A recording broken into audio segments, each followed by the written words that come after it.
ఖాతాదారులకు good news. PF draw చేసుకునేందుకు రోజుల తరబడి వేచి చూడాల్సిన పని లేదు. సాధారణంగా పీఎఫ్ అకౌంట్లో డబ్బును విత్డ్రా చేసుకోవడానికి పెద్ద ప్రాసెస్ ఉంటుంది. ఆన్లైన్లో దరఖాస్తు చేసుకుంటే వారం రోజుల పని దినాల తర్వాత అకౌంట్లోకి డబ్బు జమ అవుతుంది. ఇదంతా పెద్ద ప్రాసెస్ అయితే ఈ ప్రక్రియను మరింత సులభతరం చేసేందుకు కేంద్ర ప్రభుత్వం కీలక నిర్ణయం తీసుకుంది. ఏటీఎం కార్డుల ద్వారా పీఎఫ్ విత్డ్రా చేసుకునేలా కేంద్ర ప్రభుత్వం కొత్త విధానాన్ని తీసుకొచ్చింది. 2025 నుంచి ఈపీఎఫ్ఓ తమ ప్రావిడెంట్ ఫండ్ను నేరుగా ఏటీఎంల నుండి విత్డ్రా చేసుకోవచ్చు. ఈ మేరకు కార్మిక శాఖ కార్యదర్శి సుమితా దావ్రా ప్రకటన చేశారు.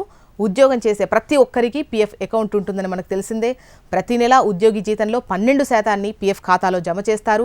కంపెనీ యాజమాన్యం కూడా అదే మొత్తంలో జమ చేస్తుంది. పీఎఫ్ ఖాతా అనేది మంచి పొదుపు పథకం. ఇందులో డిపాజిట్ చేసిన మొత్తానికి వడ్డీ లభిస్తుంది. ఉద్యోగులకు ఉన్న ఫలంగా డబ్బు అవసరమైతే ఈ మొత్తాన్ని ఉపయోగించుకునే అవకాశం కల్పించారు. ఉద్యోగుల ప్రావిడెంట్ ఫండ్ ఆర్గనైజేషన్ 70 మిలియన్లకు పైగా యాక్టివ్ సబ్స్క్రైబర్లను కలిగి ఉంది.